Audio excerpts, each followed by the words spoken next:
رب اشرح لي صدري ويسر لي أمري واحلل عقدة من لساني يفقهوا قولي. الحمد لله وحده والصلاة والسلام على من لا نبي بعده وعلى آله وأصحابه الذين أوفوا عهده. أما بعد فأعوذ بالله من الشيطان الرجيم. بسم الله الرحمن الرحيم. محمد رسول الله صدق الله العظيم وصدق رسوله النبي الكريم الأمين. إن الله وملائكته يصلون على النبي يا أيها الذين آمنوا صلوا عليه وسلموا تسليما. الصلاة والسلام عليك يا سيدي يا رسول الله وعلى آلك وأصحابك يا حبيب الله. مولاي صل وسلم دائما أبدا على حبيبك خير الخلق كلهم منزه عن شريك في محاسنه فجوهر الحسن فيه غير منقاسم. يا أكرم الخلق مالي من ألوذ به سواك عند حلول الحادث العممي. ربي صل وسلم دائما أبدا على حبيبك خير الخلق كلهم. اللہ تبارک و تعالی جل جلالہ وعم نوالہ واتم برہانہ وعظم شانہ وجل ذکرہ وعز اسمہ کی حمد و ثنا،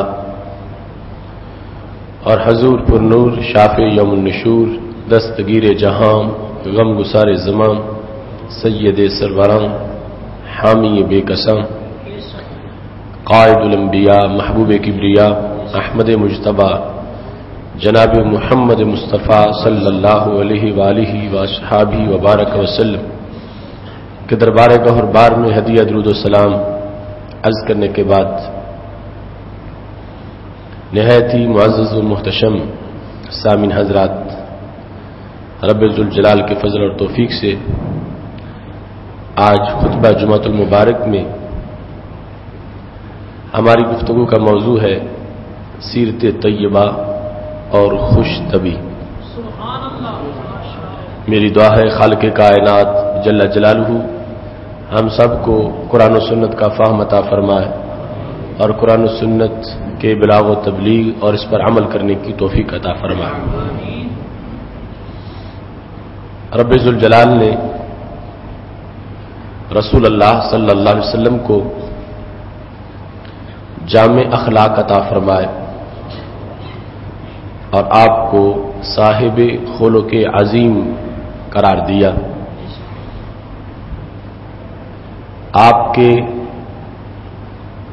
اخلاق عظیمہ میں سے مزاح کا وصف بھی ایک روشن وصف ہے. مزاح عربی زبان کا یہ لفظ ہے جس کا ترجمہ ہم خوش طبی کے ساتھ کر سکتے. جو لفظ مذاق ہے وہ علیحدہ ہے. لفظ مزاح میم زا الف اور ہا یہ علیحدہ لفظ ہے.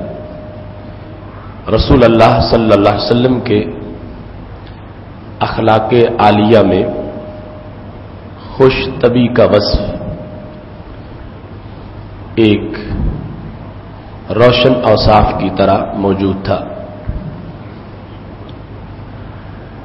رب ذوالجلال ارشاد فرماتا لو کنت فظا غلیظ القلب لانفضوا من حولک. اے میرے نبی اگر تم سخت مزاج ہوتے تو لوگ آپ کے ارد گرد سے بھاگ کے چلے جاتے. چونکہ رب ذوالجلال نے تمہیں اعلی مزاج دیا ہے اور اعلی اخلاق دی ہیں، اس واسطے جو لوگ آتے ہیں وہ آپ کے گرویدہ ہو جاتے ہیں. قرآن مجید برہان رشید میں رب ذوالجلال نے نبی اکرم صلی اللہ علیہ وسلم سے اس بات کی نفی کی کہ آپ نہ فظ ہیں اور نہ ہی غلیظ القلب، نہ درست خو ہیں اور نہ ہی رسول اللہ صلی اللہ علیہ وسلم کے مزاج کے اندر کوئی ایسی چیز ہے جس سے لوگوں کو متنفر کیا جا سکے۔ رب ذوالجلال نے ان چیزوں کی نفی کر کے اپنے محبوب علیہ الصلوۃ والسلام کے مزاج اور خلق میں جو عظمتیں اور رفتیں موجود ہیں ان کا اثبات فرمایا ہے۔ شریعت مطہرہ میں نبی اکرم صلی اللہ علیہ وسلم نے زیادہ ہنسنے کو دل کی موت کا سبب بتایا اور اس کو قسوت قلب کا سبب بتایا کہ اس سے دل سخت ہو جاتا ہے۔ ایسے ہی زیادہ ہنسنے سے بندے کا وقار اور اس کی ہیبت چلی جاتی ہے، اور زیادہ ہنسنے سے فکر آخرت کا وصف بندے کے اندر مفقود ہو جاتا ہے۔ یہ شریعت مطہرہ کے روشن ابواب ہیں جس میں درجنوں حدیثیں رسول اللہ صلی اللہ علیہ وسلم سے موجود۔ ان تعلیمات کے ہوتے ہوئے پھر مزاح اور خوش طبعی آپس میں ان کی تطبیق کیا ہے؟ تو شریعت مطہرہ میں اس مزاح کی اجازت نہیں ہے اور نہ ہی وہ ہمارے نبی علیہ السلام کی سیرت کا حصہ ہے کہ جس میں کسی کو اذیت پہنچے، ایسی گفتگو کہ جس سے کسی کو اذیت پہنچے، اس مزاح کی خوش طبعی کی شریعت میں اجازت نہیں۔ اور ایسا مزاح کہ جس کی بنیاد پر انسان آخرت کو بھول جائے، اس کی بھی شریعت میں اجازت نہیں ہے۔ وہ انداز گفتگو کہ جس کی وجہ سے انسان اکثر ہنستا رہے اور لوگوں کو ہنساتا رہے، جس سے غفلت پیدا ہو، وہ بھی شریعت میں جائز نہیں اور نہ ہی ہمارے نبی علیہ السلام کی سیرت میں موجود۔ ایسے ہی یہ وصف، اس میں مداومت اختیار کرنا کہ ہر وقت اسی میں ہی مصروف رہنا، اس کی بنیاد پر بھی بندے کو امور شرعیہ میں غور و فکر کا وقت ہی نہیں ملتا، اور ساتھ ساتھ یہ بھی لازم ہے کہ مزاح کے اندر جو لفظ بولے جا رہے ہیں ان میں کوئی بات غیر حقیقی نہ ہو، کوئی بات بھی جھوٹ نہ ہو، تو پھر وہ مزاح شریعت مطہرہ کی اجازت پر مشتمل ہوگا اور اس کی عمدگی ہمارے نبی علیہ الصلوۃ والسلام کی سیرت میں موجود۔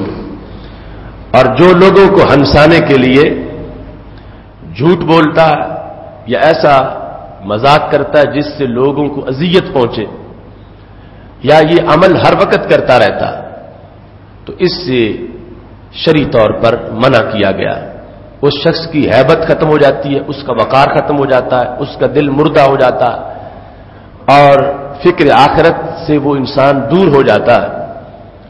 تو آج کے موضوع کے لحاظ سے یہ فرق سمجھنا ضروری ہے کہ سید عالم نور مجسم شفیع معظم صلی اللہ علیہ وسلم کی طبیعت مبارک میں جو خوش طبعی کا پہلو تھا وہ کتنا عمدہ تھا، اور عام ہنسی مذاق میں کے مقابلے میں اس میں کتنا فرق تھا۔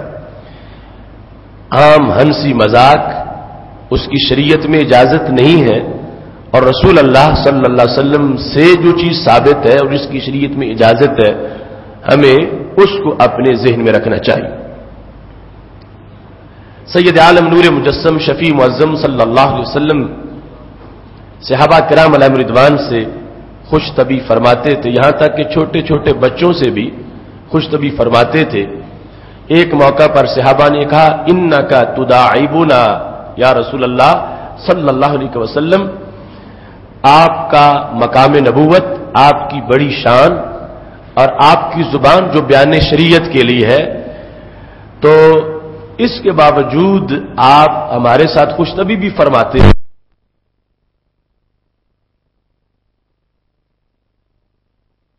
ذرا میری زبان کا یہ کمال ہے کہ میں خوش طبی میں بھی حق ہی بولتا ہوں،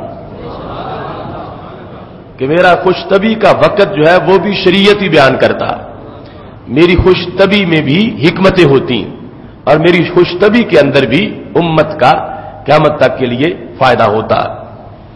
اب دیکھو، حضرت محمود بن ربی رضی اللہ تعالی عنہ رسول اللہ صلی اللہ علیہ وسلم کے صحابی، ان کی عمر مبارک 5 سال تھی جب نبی اکرم صلی اللہ علیہ وسلم نے ان سے پیار کرتے ہوئے اپنے منہ مبارک میں پانی بھرا ہوا تھا، تو وہ پانی آپ نے حضرت محمود بن ربی پہ پھینکا، اپنے مقدس منہ سے، جس طرح کلی کے لیے پانی بھرا ہوتا ہے اور کسی پہ پھینکا جائے، تو محمود بن ربی پہ آپ نے وہ پانی پھینکا۔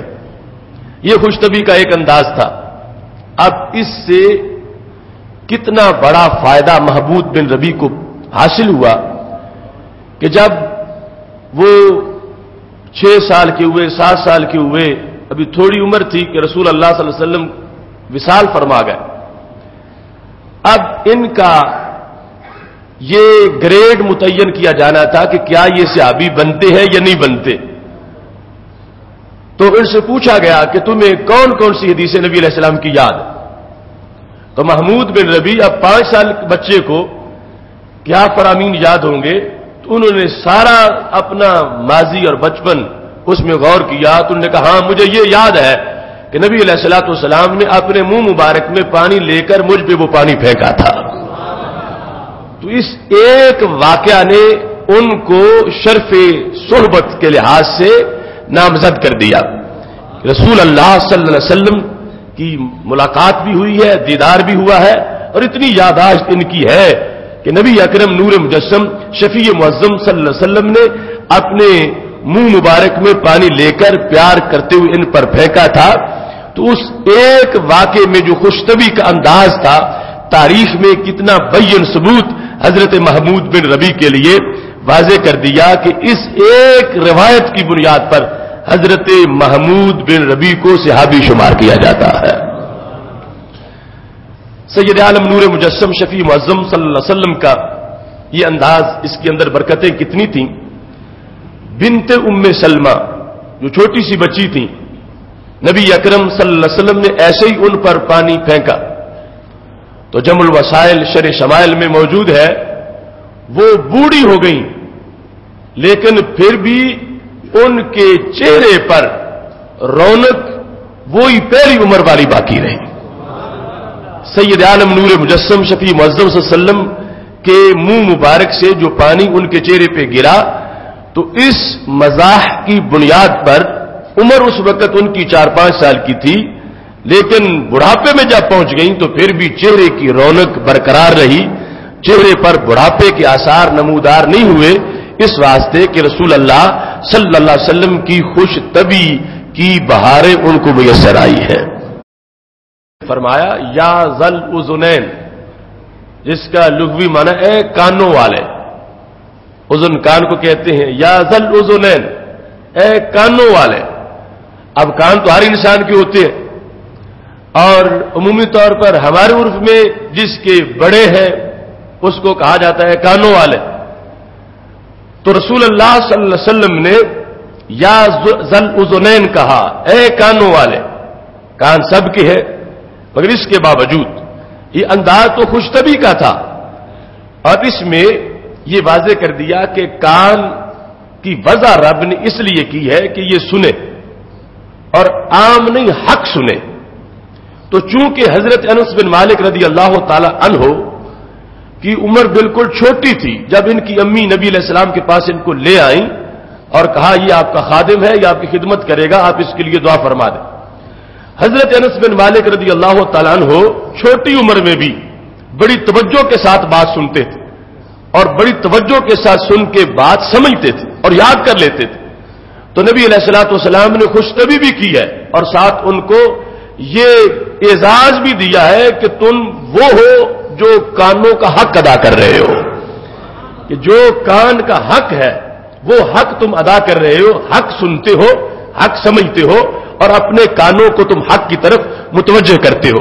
اب یہاں پر خوشطبی بھی پائی گئی ہے سید عالم نور مجسم شفیع معظم صلی اللہ علیہ وسلم کی طرف سے, اور اس خوشطبی کے اندر شریعت کا ایک حصہ بھی پایا گیا ہے اور نصیحت بھی پائی گئی ہے اور واز کا انداز بھی ہے کہ اللہ نے ہر بندے کو کان دیے ہیں تو حقیقت میں کانوں والا وہی ہے جو حق سنتا ہے اور پھر اس پہ توجہ کرنے والا ہے.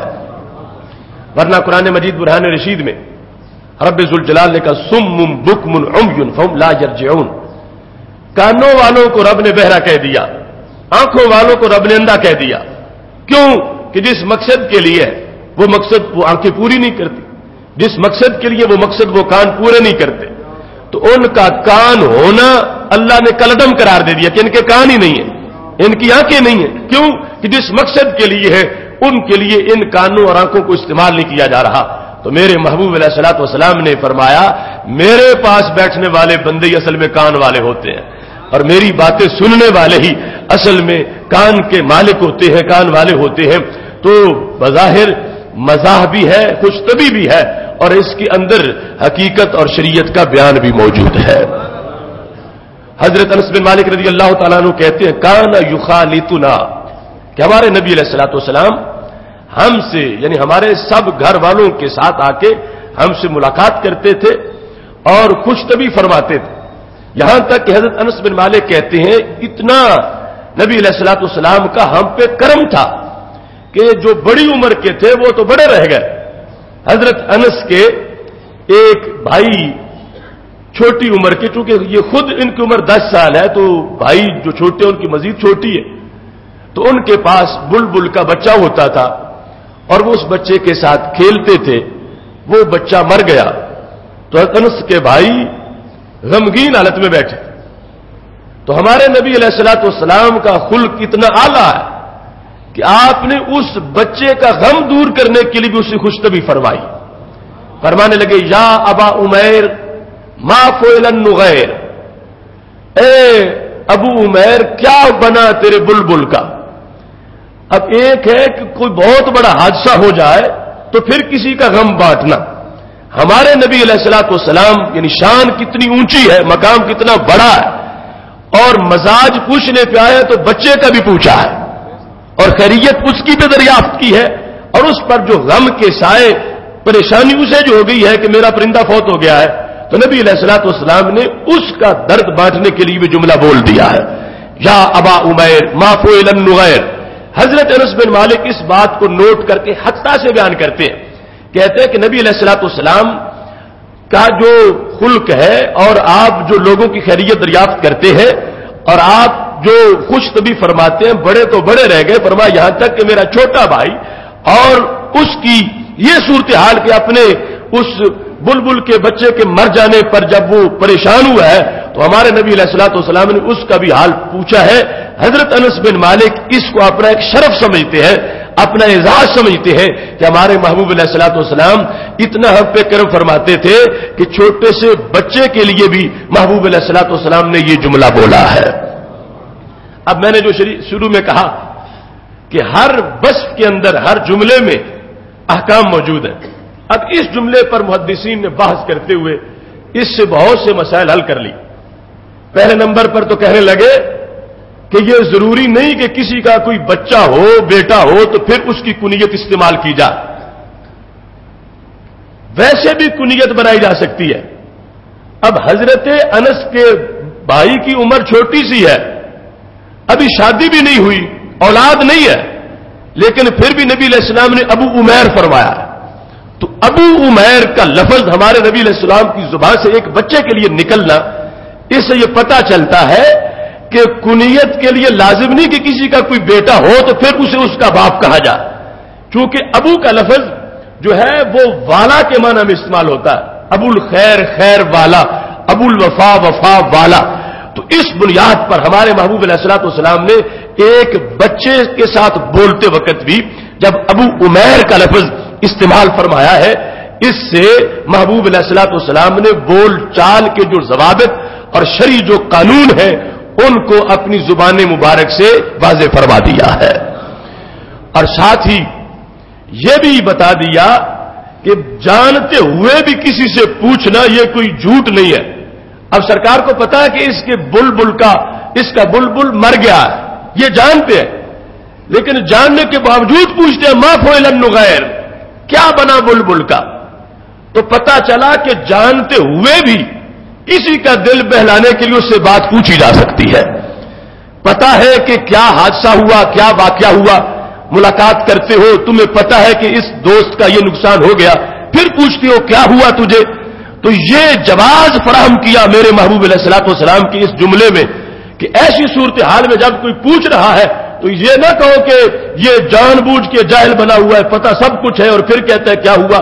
تو محبوب علیہ الصلوۃ والسلام نے اپنی گفتگو سے یہ جو تقیہ کلام ہے اور یہ جو لوگوں کے ساتھ ملاقات کا انداز ہے اور جانتے ہوئے کسی کا غم ہلکا کرنے کے لیے اسی داستان اس سے پوچھنے کا جو انداز ہے، یہ یہاں سے ثابت ہو گیا کہ محبوب علیہ الصلوۃ والسلام جانتے ہیں کہ بلبل کا بچہ فوت ہو چکا ہے، اس کے باوجود اس سے پوچھتے ہیں کہ کیا بنا تیرے بلبل کا، کیا ہوا اس کو.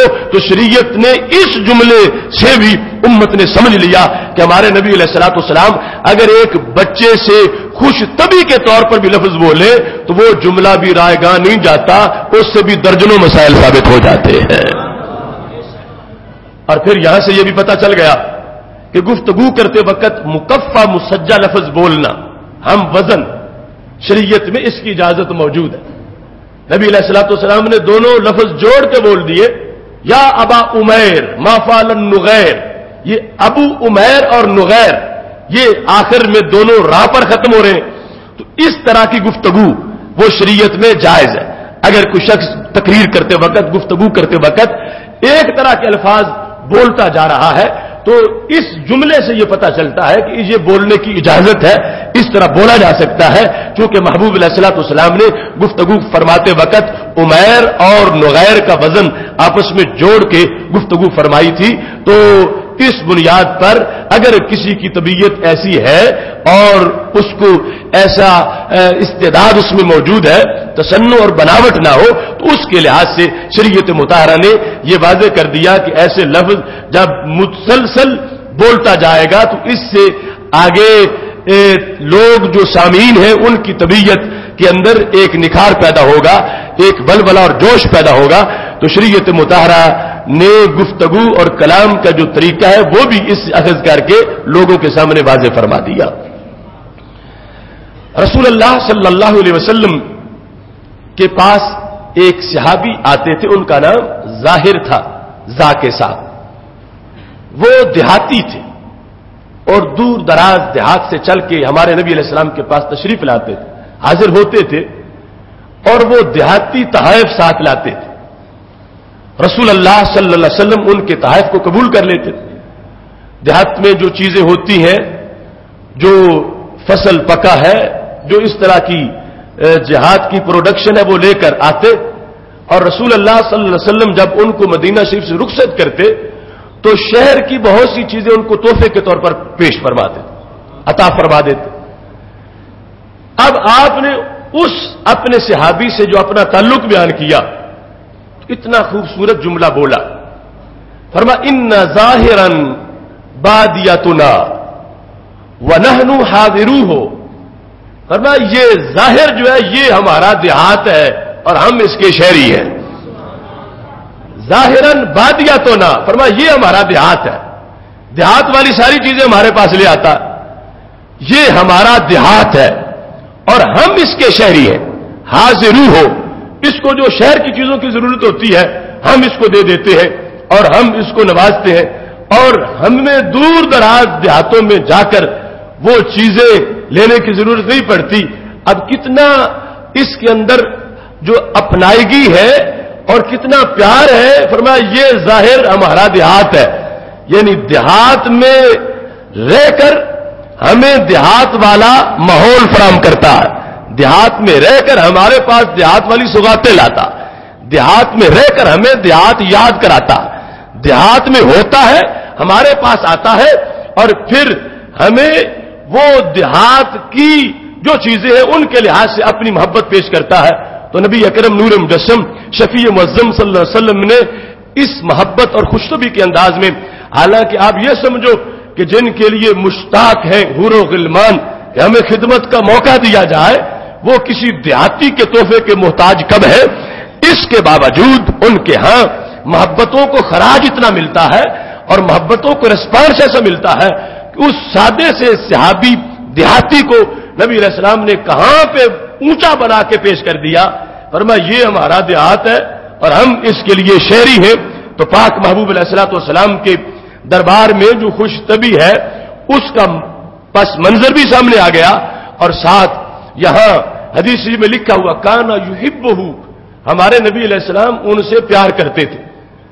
اور آگے وکانا دمیمن، دمیم کا لفظ عربی زبان میں بد شکل کے لیے بولا جاتا، ان سے قطع نظر یہ معنی بیان کر رہا ہوں، جن سے سرکار پیار کرتے ہو ہم انہیں بد شکل نہیں کہہ سکتے، لیکن یہ یاد رکھو کہ رسول اللہ صلی اللہ علیہ وسلم یحبہ ان سے پیار کرتے ہیں، اور صورتحال کیا ہے کہ ظاہری شکل و صورت جو ہے کوئی نقش و نگار ایسے نہیں، اس کے باوجود پیار کرتے ہیں۔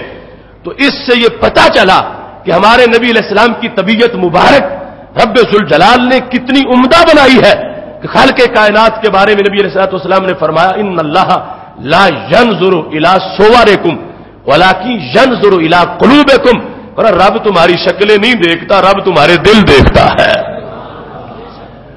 اب اگر وہاں بھی جو ظاہری طور پر خوبصورت ہو ان سے ہی پیار کیا جاتا تو پھر پتا کیسے چلتا کہ یہ وہ ہے جو امت کے والی ہے، اور یہ وہ ہے جو غلاموں کے آقا ہے، یہ وہ ہے جو اپنے غلاموں سے پیار کرتے ہیں۔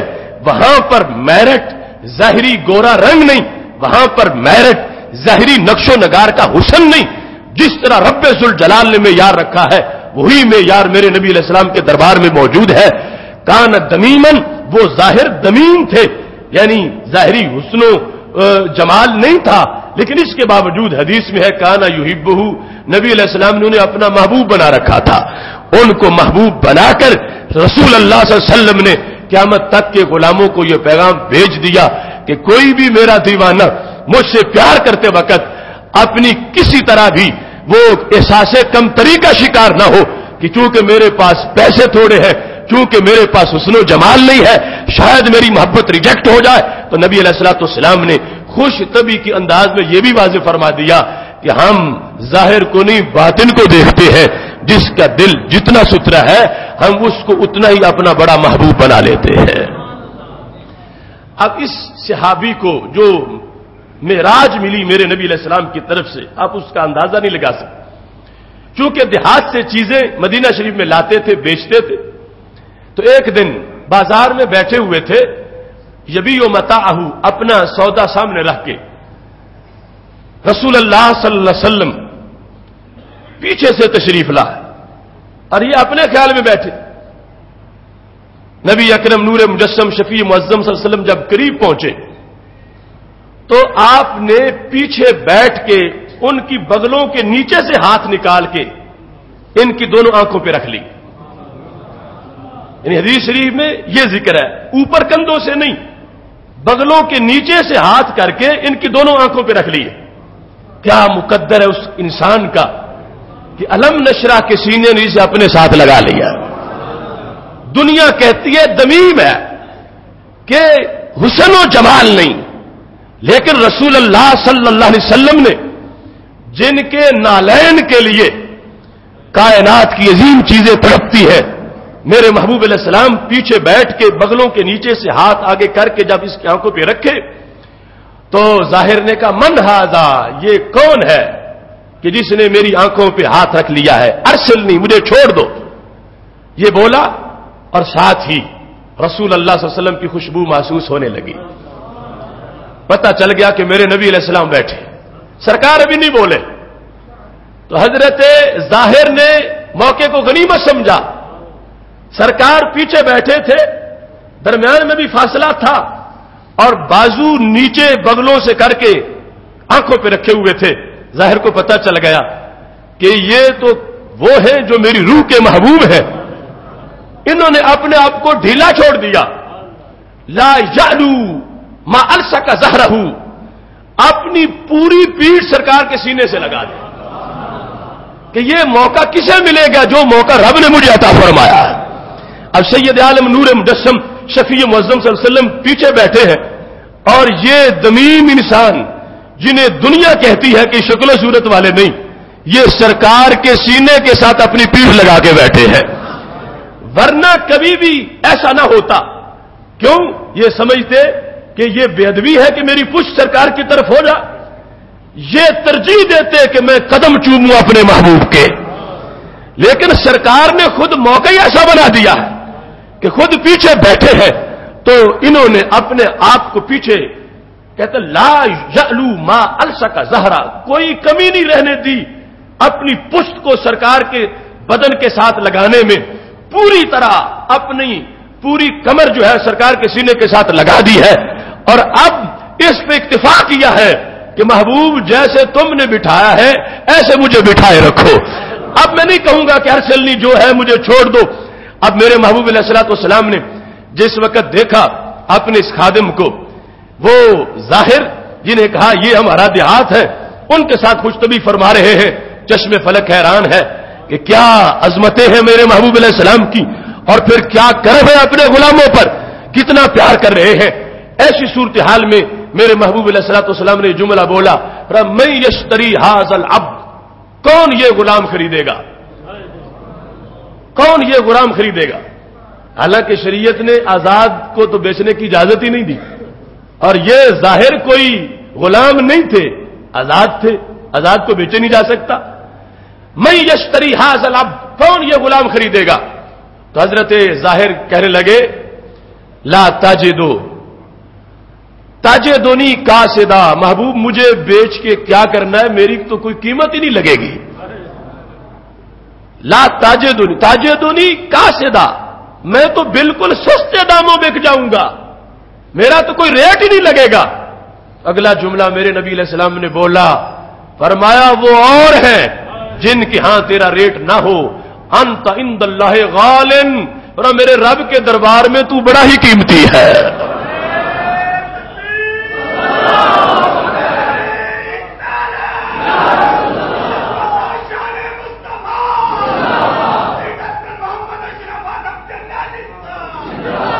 اب خوش نبی کی انداز میں شریعت کی حقیقت دیکھو. جب یہ فرمایا تھا من یشتری ھذا العبد، تو مطلب کیا تھا؟ فرمایا تم دنیا داری میں بیٹھے ہو سودا سامنے رکھ کے، اور جو بندہ دنیا میں مصروف ہے خواہش کی بنیاد پر، تو وہ خواہش کا بندہ، وہ عبد ہے، وہ غلام ہے. اب یہ تنبیہ کی اور آگے جواب میں حضرت ظاہر نے جو جذبہ ظاہر کیا تو میرے نبی علیہ الصلوۃ والسلام نے فوراً ان کی قسمت کا جو فیصلہ تھا وہ سنا دیا. پر جو میں نے غلام کہا تو میں نے قیامت تک کے دکانداروں کو یہ پیغام بھیجا کہ جو دکان پہ بیٹھتا ہے اپنے پیٹ کے لیے اور شریعت کو سامنے نہیں رکھتا، وہ آزاد ہو کے بھی غلام بنا ہوا ہے. اور فرمایا جو شریعت کے مطابق چیزیں بیچتا ہے وہ یہ ہے کہ اگرچہ دکاندار ہے، کل قیامت کے دن رب انہیں فرشتوں کے ساتھ جگہ عطا فرمائے گا. پہلے انہی کو عبد کہا، کون خریدے گا اس غلام کو؟ اور پھر جب انہوں نے کہا میرا تو کوئی ریٹ ہی نہیں لگے گا، تو کیا فرمایا؟ فرمایا تم احساس کمتری کا شکار مت ہونا. انت عند اللہ غالن، میرے رب کے دربار میں تیری بڑی ویلیو ہے، میرے رب کے دربار میں تیرا بڑا مرتبہ. تو نبی علیہ الصلوۃ والسلام نے یہ واضح کر دیا کہ یہ میرا غلام اگرچہ دنیا میں بیٹھ کے دنیا داری کر رہا ہے، لیکن میرے کہنے پر اس میں اتنا انقلاب آ چکا ہے، اتنی تبدیلی آ چکی ہے. پہلے یہ تھا کہ وہ کہہ رہے میرا کوئی ریٹ نہیں لگا، میں بالکل سستا ہوں. سرکار کی زبان سے یہ لفظ نکلنا اپنے لحاظ سے نہیں، اللہ کے لحاظ سے. یہ ایک فرما سکتے تھے میرے نزدیک تیرا بڑا ریٹ ہے، لیکن یہاں تک فرما دیا اللہ کے پاس تیرا بڑا ریٹ ہے. تو یہ جو رب کے دربار سے رابطہ ہے میرے نبی علیہ السلام کا، اور وہاں جو بندوں کی ویلیو ہے اس کے لحاظ سے جو ہمارے نبی علیہ الصلوۃ والسلام کی اپروچ ہے اور جانتے ہیں، اور ساتھ اس موقع پر انہیں یہ کہہ کر جنہیں لوگ کہتے ہیں کہ صورت بھی اچھی نہیں اور ایک محض چھوٹا موٹا کاروبار ہے، دیہات سے چیزیں لاتے ہیں اور بیچ دیتے ہیں، کوئی بہت بڑے مالدار نہیں. میرے نبی علیہ الصلوۃ والسلام نے فرمایا تو عاجزی کے طور پر اپنے آپ کو یہ سمجھ رہا ہے کہ تیری کوئی قیمت نہیں، اور دنیا کے بازاروں میں نہ ہو تیری قیمت، اللہ کے دربار میں تیرا بہت بڑا مرتبہ و مقام ہے. سید عالم نور مجسم شفیع معظم صلی اللہ علیہ وسلم کا انداز گفتگو خوش طبی کے لحاظ سے اتنا جامع ہے. ایک شخص جس وقت آ گیا کہتا ہے استحملو کا یا رسول اللہ صلی اللہ علیہ وسلم، میرے پاس کوئی سواری نہیں، آپ مجھے سواری عطا فرما دیں. تو نبی اکرم نور مجسم شفیع معظم صلی اللہ علیہ وسلم نے فرمایا انی حاملو کا علی ولد الناقۃ، تیرے پاس سواری نہیں تو میں تجھے اونٹنی کا ایک بچہ دے دیتا ہوں، اس پہ سواری کر لو. تو وہ کہنے لگے ما اصنع بولد الناقۃ، یا رسول اللہ صلی اللہ علیہ وسلم اونٹنی کے بچے کو میں کیا کروں گا، مجھے تو سواری چاہیے، میں جہاد میں جا سکوں، اونٹنی کا بچہ میری ضرورت ہی پوری نہیں کرتا. میں نے جو سوال کیا آپ اس کے مطابق ارشاد فرما. میں نے کہا مجھے کوئی سواری چاہیے، آپ مجھے سواری دے دیں جیسے دوسروں کو ملی ہے مجھے بھی دے دیں. تو آپ فرما رہے ہو کہ میں تجھے اونٹنی کا بچہ دوں گا، تو اونٹنی کا بچہ تو میری ضرورت پوری نہیں کرے گا. ما اصنع بولد الناقۃ، ناکا کے ولد اس کے بچے کو میں کیا کروں گا. تو میرے محبوب علیہ الصلوۃ والسلام نے جملہ بولا، فرمایا هل تلد الابل الا النوق، فرمایا ہر اونٹ پہلے بچہ ہی ہوتا ہے. هل تلد الابل الا النوق، فرمایا یہ جو اونٹنیاں جنم دیتی ہیں وہ بچے ہی ہوتے. تو جب بڑا ہوگا اگر بچہ تو اونٹنی کا ہی ہے، جس وقت وہ بہت عمر والا ہو جائے گا پھر بھی جنا تو اونٹنی نہیں ہے. تو میں نے تجھے کہا میں تجھے اونٹنی کا بچہ دوں گا جس کو اونٹنی نے جنم دیا ہے، اور تو سمجھ نہیں رہا کہ میں تیری ضرورت پوری کر رہا ہوں، اور تو یہ بولتا ہے ما اصنع بولد الناقۃ، میں اونٹنی کے بچے سے کیا کروں گا.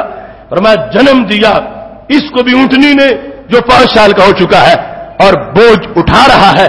تو یہ انداز تھا خوش طبی کا میرے محبوب علیہ الصلوۃ والسلام کی زبان سے. اور فرمایا میرے صحابہ یاد رکھنا میں خوش طبی میں بھی بولتا ہوں، اس میں بھی کبھی کوئی بات خلاف واقع نہیں ہوتی، ہر بات شریعت کے مطابق ہوتی ہے. سید عالم نور مجسم شفیع معظم صلی اللہ علیہ وسلم نے رب ذوالجلال کی اس دی ہوئے خلق پر جو فرمایا لو کنت فظا غلیظ القلب لانفضوا من حولک، اگر سختی ہوتی تو لوگ ہٹ جاتے، ایسی نرمی ایسی خوش طبی میرے محبوب علیہ الصلوۃ والسلام کو رب ذوالجلال نے خلق میں عطا کی ہے. صحابہ کہتے ہیں کہ رسول اللہ صلی اللہ علیہ وسلم تشریف فرما تھے، ایک خاتون آ گئیں اور کہنے لگے ادع اللہ ان یدخلنی الجنہ، اللہ سے دعا کرو کہ اللہ مجھے جنت میں داخل کر دے، جنتی بننے کے لیے دعا مانگ. اور یہ ایک اور مقام پر جو بخاری شریف میں موجود ہے، میں وہ حدیث شریف بیان کر چکا ہوں کہ حضرت عبداللہ بن عباس رضی اللہ تعالیٰ عنہ ان سے عطا بن نبی رواح روایت کرتے ہیں کہ انہوں نے کہا جس شخص کو یہ پسند ہو کہ وہ جانے کسی جنتی عورت کے بارے میں جو اس ماحول میں رہتی ہے تو میں بتاتا ہوں. تو لوگوں نے کہا کون سی؟ فرمایا حاجی امرات سودا، یہ سیاہ رنگ والی عورت جنتی ہے. پوچھا گیا تمہارے پاس کیا سرٹیفکیٹ ہے؟ فرمایا میں پاس بیٹھا تھا جب یہ نبی علیہ السلام کے پاس آئے اور انہوں نے کہا اسرعوا اتکشف، مجھے مرگی کا دورہ پڑتا ہے، میں گر جاتی ہوں اور میرا سطر درست نہیں رہتا، بے پردہ ہو جاتی ہوں، اللہ سے دعا کرو میری بیماری دور ہو جائے. تو ہمارے نبی علیہ الصلوۃ والسلام نے فرمایا تم ایک چیز مانگنے آئی ہو معین، اور میرے پاس اس سے زیادہ، مرضی تمہاری ہے جو چاہو مانگ لو. ان شئت صبرت ولک الجنہ وان شئت دعوت اللہ یعافیک، چاہو تو میں دعا کرتا ہوں بیماری دور ہو جائے گی، اور چاہو تو بیماری پہ صبر کر دو آج تمہیں جنت مل جائے گی.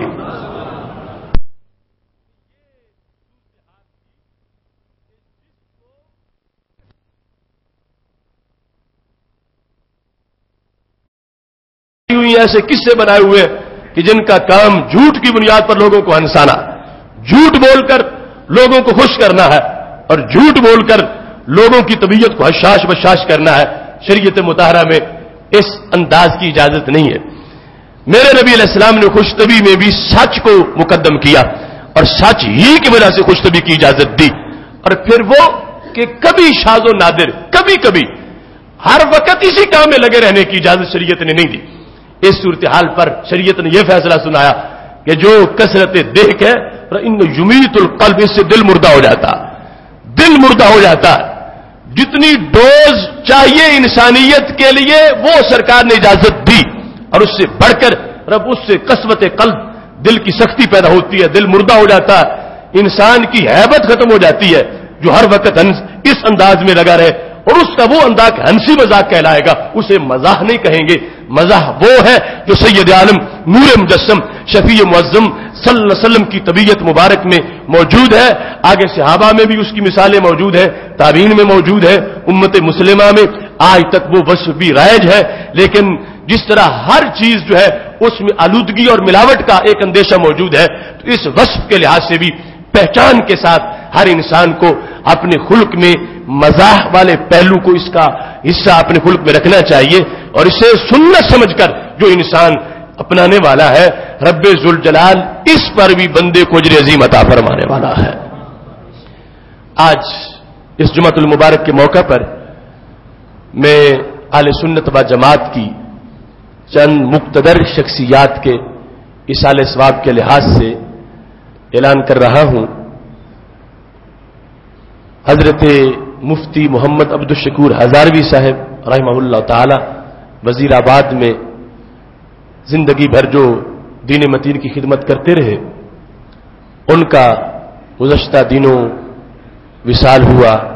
گزشتہ جمعۃ المبارک کو ان کا جنازہ تھا، اور لاہور کی سرزمین پر میدان خطابت کے شاہسوار حضرت علامہ مولانا الہی بخش ضیائی صاحب رحمہ اللہ تعالی ان کا وصال ہوا، اور پھر گزشتہ دن اہل سنت و جماعت کے بہت بڑے مذہبی اور سیاسی رہنما حضرت علامہ پیر سید شبیر احمد ہاشمی صاحب پتوں کی میں جو خدمات دین سر انجام دیتے رہے، ان کا وصال ہوا۔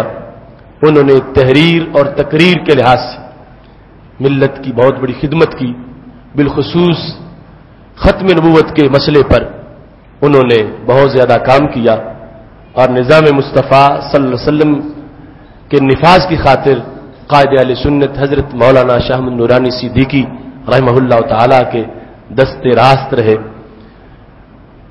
پرویز مشرف کے دور میں جب حقوق نسواں بل کے نام سے بغیرتی کا ایک بل جب پاس کیا جا رہا تھا، تو علامہ شبیر احمد ہاشمی نے اس وقت قصور میں تقریر کرتے ہوئے اس بل کی مذمت میں چند جملے ایسے بولے جو پرویز مشرف کو براہ راست سنائے گئے، جس کی پاداش میں علامہ ہاشمی کو پابند سلاسل کر دیا گیا، اور 1 سال سے زائد وہ جیل میں رہے، اور اسی دوران ان کو ایسی بیماریاں لاحق ہو گئیں کہ رہائی پانے کے بعد بھی ان کی صحت پوری طرح صحیح نہ ہو سکی، اور کلمہ حق کی ادائیگی کے جرم کی سزا لیتے ہوئے انہوں نے اپنی زندگی کے بڑھاپے کے دن جیل کی سلاخوں کے پیچھے گزارے، اور اب وہ خالق حقیقی سے جا ملے۔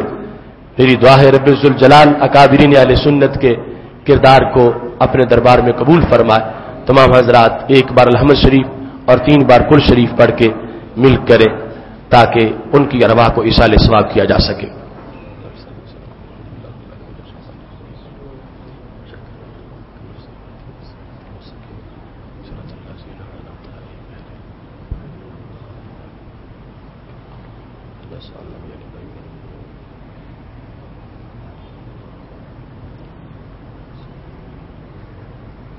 الحمد للہ رب العالمین والعاقبۃ للمتقین والصلاۃ والسلام علی رسولہ الکریم۔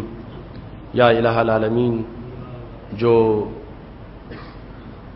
سور کی تلاوت کی گئی ہے، کلمات طیبات ادا کیے گئے ہیں رسول اللہ صلی اللہ علیہ وسلم کی وسیلہ جلیلہ سے، تیرے دربار میں پیش کرتے ہیں، اس کو قبول فرما، اس پہ اجر و ثواب مرتب فرما، اس کا ثواب رسول اللہ صلی اللہ علیہ وسلم کی روح پرنور کے لیے پیش کرتے ہیں، قبول فرما۔ آپ کے وسیلہ جلیلہ سے تمام انبیاء کرام علیہ السلام، صحابہ کرام علیہ رضوان، شہداء کرام، ازواج مطہرات، اہل بیت اطہار رضوان اللہ علیہم اجمعین، تابعین، تبع تابعین، ائمہ طریقت، ائمہ شریعت، جمیع المسلمین والمسلمات کی ارواح کے لیے پیش کرتے ہیں، قبول فرما۔ بالخصوص اس کا ثواب حضرت پیر سید شبیر احمد ہاشمی صاحب کی روح کے لیے، حضرت مولانا الہی بخش جائی صاحب کی روح کے لیے، اور حضرت مفتی محمد عبد الشکور ہزاروی صاحب کی روح کے لیے پیش کرتے ہیں۔ یا اللہ ان سب حضرات کو اپنی طرف سے رحمتیں عطا فرما اور ان کی بخشش فرما۔